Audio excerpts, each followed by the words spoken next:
No touch of gloves, and we are underway, Josh. Yeah, Younis with the centre of the cage.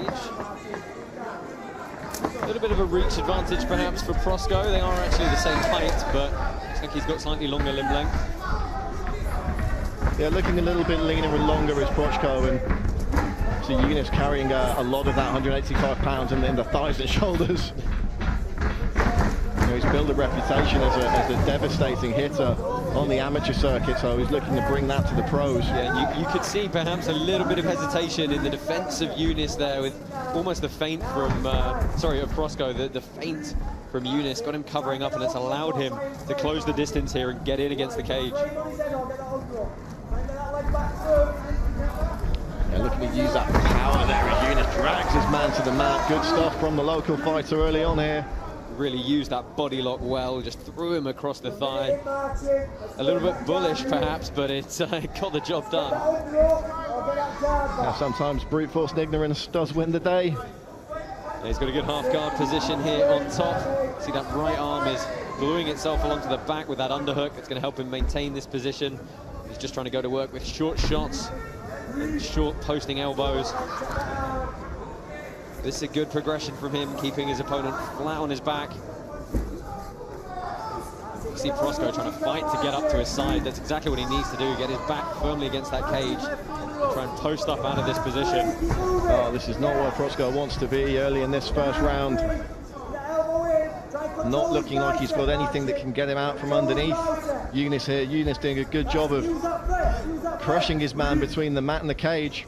I mean, you hear for the corner of Prostko saying use that fence, and it's absolutely right. You know, it's on the right side for him as well. He's got to get on his right hip, start posting on Younis's face, and use the cage to stand up. Here he's turning himself away, which is it's just a horrible position for him. Younis, of course, in this bout and his previous one, getting used to the availability of elbows, which you've got to think is going to be a great weapon for a guy with a heavy top game like this. I mean, look, if you can punch hard, you can throw a hard elbow. It's that simple.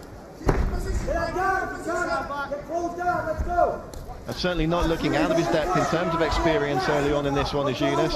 I mean, he's got a good position here. He's allowed Prostko to regain guard, which is, you know, only a problem if Prostko is going to start throwing those legs up and attacking. But so far, he looks like he's trying to hold on and slow the pace down a little bit more. His guard here is open. I like that. There you go. I like to see Younis stand up, drive those hips forward. Pass to the leg aside. Easy pass to side control. Oh, looking to take the back here is Younis, and this could be a very, very bad position. Well, good job from Prostko, though, to briefly get back to his feet. Pick your shots on the back of the head. Pick your shots. Not behind the ear. Not behind the ear. There, just on or above, not behind. Shot selection. Yeah, Prostko's holding his head very well here to kind of stop some of the target areas, but there we go. That's a good defensive move from Younis. Get that crossface in. Always keep an angle on them elbows. Keep an angle on there. Keep an angle on there. Great elbows to the body. They're going to start really taking their toll. And you hear the referee again just warning Younis to keep an angle on them. You cannot go straight down the clock brace from 12 to 6, but 1 degree on either side's eagle. Oh, big squeeze on this guillotine. He's lifting him up off his toes. Michael Younis trying to guillotine Prostko out of his boots here in the first round. I mean, he could be close to going out here. Look go, look go, look go. That's over. Oh, Josh, he called it just as it happened. Younis had briefly lifted him off his feet. It looked like Prostko was trying to bend the knees to defend there, but too little, too late. And it's a second pro victory in spectacular fashion for Michael Younis. I mean, out cold from a standing guillotine. I mean, you don't see the person go out standing that often.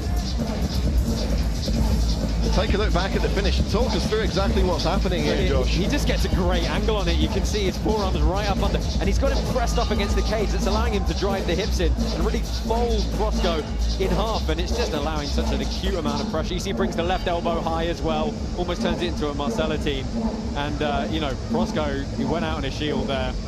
Shades of John Jones, the Osho Machida, with that standing guillotine up against the cage. Yeah, that left elbow went high and it just shut down both both arteries. Beautiful submission. And a good chat from referee Leon Roberts there, knowing that the game was up. Well, it's not often that you come into a fight giving up 12 times the experience and come out with your hands raised, but that's what's happened here for Michael Two Guns Younis.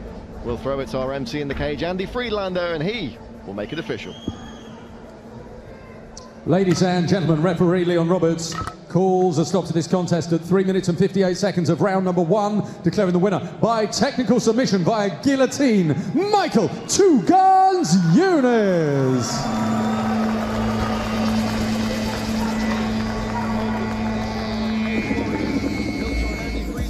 Cage for some words.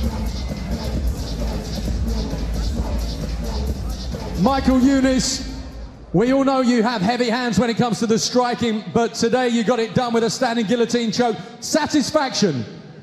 Absolutely satisfied.